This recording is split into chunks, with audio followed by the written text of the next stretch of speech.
Extra யூஏக்கு வேலைக்கு வரவங்க minimum salary எவ்வளோ எக்ஸ்பெக்ட் பண்ணலாம்? ஸோ ஒரு ரீட்டைல் ஷாப்பில் வேலை செய்கிறவங்க, ஒரு மாலில் வேலை செய்கிறவங்க, ஒரு கேஷியராக வேலை செய்கிறவங்கலாம் மினிமம் 2500 4000 வரைக்கும் எக்ஸ்பெக்ட் பண்ணலாம்.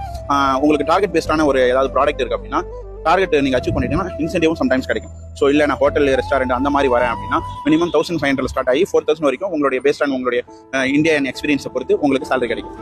என்ன ஒரு அட்வான்டேஜ் என்னன்னா ஹோட்டலில் நமக்கு ஃபுட் அண்ட் அகாமடேஷன் மேக்ஸிமம் அவங்க ப்ரொவைட் பண்ணுறதுக்கு வாய்ப்பு இருக்குது. இல்லை நான் அட்மின் ரிலேட்டடாக வரேன், டேட்டா ரிலேட்டடாக வரேன், அக்கௌண்ட் ரிலேட்டடாக வரேன் அப்படின்னா மினிமம் 2500 4000 கிராம் வரைக்கும் உங்களுக்கு பேமெண்ட் பண்ணுவாங்க. நான் டீச்சர் லைனே வரேன் அப்படின்னா மினிமம் 2500 4000 வரைக்கும் தான் டீச்சர் லைனுக்கு எலிமெண்ட்ரி ஸ்கூலுக்கு லைக் இங்கே இருக்கிற ஒரு நர்சரி ஸ்கூலுக்கு கொடுக்குறது. இதெல்லாம் இல்லை சேல்ஸ் ஓரியன்டாக நான் வரேன் அப்படின்னா சேல்ஸ் ஓரியன்டாக வரப்போ ஒரு 3000 கிராம்லேருந்து 6000 கிராம் வரைக்கும் உங்களுக்கு இனிஷியலுக்கு ஃப்ரெஷருக்கு கிடைக்கிறதுக்கு வாய்ப்பு இருக்குது. ஏன்னா அது ஒரு கம்யூனிகேஷன் ஸ்கில்லு உங்களுடைய பர்சனாலிட்டியை பார்த்து அவங்க கொடுக்கறதுக்கு டெஃபினட்டாக வாய்ப்பு இருக்குது. ஸோ இதை தாண்டி நான் ஒரு ஹெல்ப்பராக வரேன், நான் ஒரு ஏசி மெக்கானிக்காக வரேன், எலக்ட்ரிஷனாக வரேன் அப்படின்னா 1200 ஸ்டார்ட் பண்ணி 2500 வரைக்கும் உங்களுக்கு பேசிக் salary கிடைக்கும். ப்ளஸ் ஓவர் டைம் கிடைக்கும். அதுக்கு பேஸ்ட் ஆன் கம்பெனியை பொறுத்து இருக்கு.